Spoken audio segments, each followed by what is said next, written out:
What's up, guys? It's Cypher. We got a new Fortnite update. The water level has gone down again, so watch this video so you know everything that's changed with the update, what's lootable, what's new, what's different, because the water levels aren't just going down. There's actually some physical map changes that are happening. If you guys enjoy these type of videos, make sure you like this video and go look down below. If you're not subscribed, please do subscribe to the channel. And if you want to support me, you can use my creator code SypherPK in the item shop. First and foremost, ladies and gentlemen, Risky Reels is back. One of my favorite drop locations, because this is actually one of my favorite drop locations from the old map as well, when Risky Reels was first introduced, and it used to be in the top right over here on the old Fortnite map. It just had a very, cool vibe because there's a lot of chests in a small area, but there's also like enough cover and movement to where, a handful of people can land here. It is officially back. However, it is a little bit different. I don't know how this guy just landed so late. We talked about how the areas that were underwater only for a little bit, like Steamy Stacks, did not change too much when they were above the water. Areas like Risky Reels seems to have changed quite a bit. You can see all these cars are kind of flipped over. There's a few missing chests. There's some algae growing on the sign. So it's pretty beat up after being under the water for as long as it has. Still pretty recognizable, still pretty much the same Risky Reels, just some minor changes to the cars and a few missing chests here and there. It's not the only thing that's changed. This whole water situation is a little bit interesting because we're not just seeing the water levels go down. It seems like there's some story or something that they're building up, because this boat right over here was not here before. It was like over here, and then before that it was even further back. That boat seems to be moving, and honestly at this point there's only really one area it's moving towards. It looks like it's moving towards the water dam, and I don't know if that boat is just going to crash into the water dam or what the deal is, where its final location is going to be. I'm not really too sure, but it's moving across. And in that area, we're actually seeing a lot more than just the boat moving. The islands in that area are completely changing.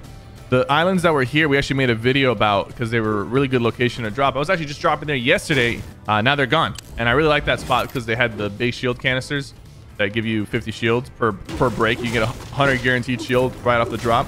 They're not underwater or anything. Like, the water level didn't go up. Those islands are just gone. So the islands shifted, right? These are gone. These other ones moved. Like, I'm not saying the water moved. The entire island literally just moved. So these islands are like not even like, I don't know if they're just not connected to the ground or what the deal is. Another thing I want to point out is Dirty Docks has a little bit of extra loot now. It's still mostly underwater. People asking about the grotto. The grotto is underwater, and here's the reality, guys. The grotto's gonna stay underwater, and it seems like it's gonna stay underwater until the very end. Even with all the water drops, we've seen how the final map is gonna look like. The grotto stays underwater. I don't know what the purpose is, why they're not gonna drain out the grotto, or if they have plans for it with the story. But it seems to be staying underwater for now and for the next few map changes. So no hope in sight for the grotto if that's your favorite spot. You're kind of out of luck. Craggy is now a lot more lootable. Still partially underwater, but a lot of the houses are above the water. So a lot more loot available at Craggy, which is awesome. And also the reboot van is completely accessible. I don't want to say completely. It's still underwater, but it's actually like you can just stand on top of it and use the reboot. You don't have to use the technique we showed on the second channel where you are able to use Craggy by like building like a whole tunnel. You don't got to do all that now. You can just stand on top of the reboot and use it. Slurpy Swamp, a little bit more accessible as well, but not a lot of extra loot. The water levels did drop around Slurpy Swamp, and Weeping Woods is also almost back. It still has a bit of water to go, but the buildings are a little bit more accessible. A little bit extra loot there. The land between Salty and Holly is now completely there. So there's no water between Salty and Holly. You can see the little grayed out part on the map right there. And it seems like there's a few extra. The reason why these are grayed out is because, like I said, the islands are changing.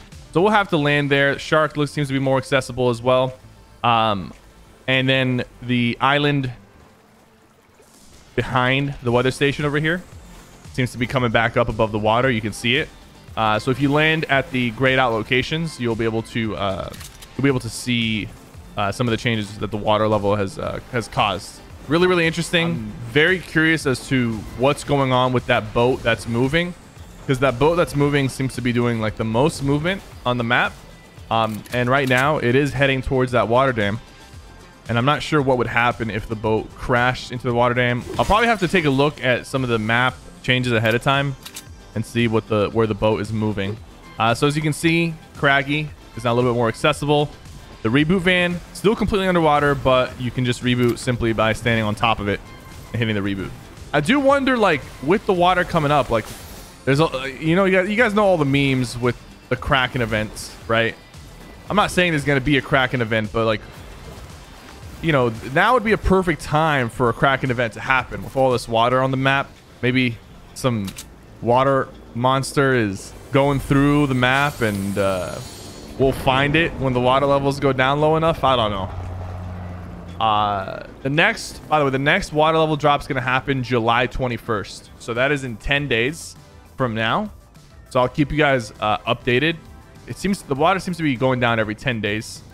So on the next water drop, I do believe we're going to have drivable cars. There'll be enough road and land to make those cars work. So I'm really excited. 10 more days, water drop, and we're going to get cars.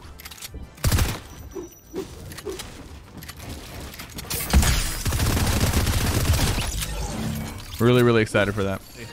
I feel like I've been talking this entire time without finding anybody.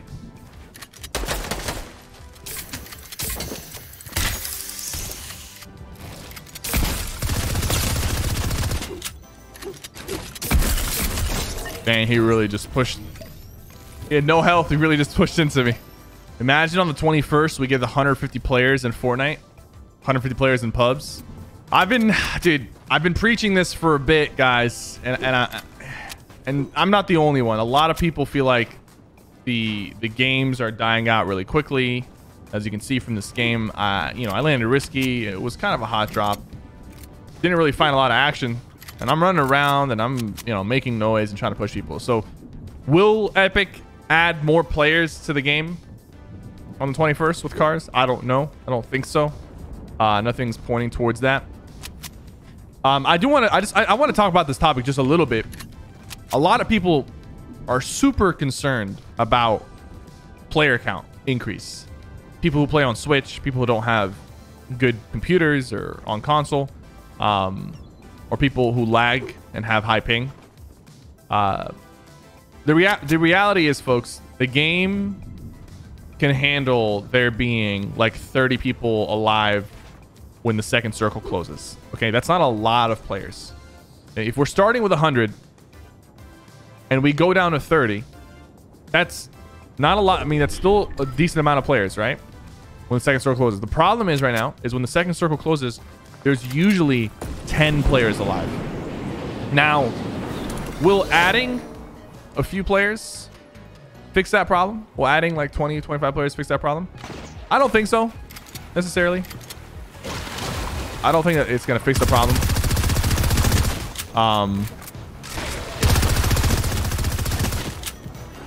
But it's not a bad start.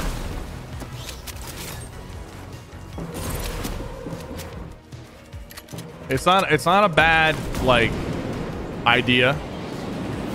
We should at least consider adding like 20 players to the lobby and see how that affects the game. If anything, like, it should be just an LTM. Like, they could make an LTM called Big Team Mode or Big Team Battle. Honestly, like, that would literally be the perfect way to do it. Adding some sort of limited time mode with 150 players, and then seeing how those games work. Like, you don't even have to make the change immediately. You can just test it through LTMs. Now that we have LTMs back, they should start utilizing the LTMs to test things. Oh, I should move towards the circle. So imagine they test 150 players and it's like, you know, it's going well.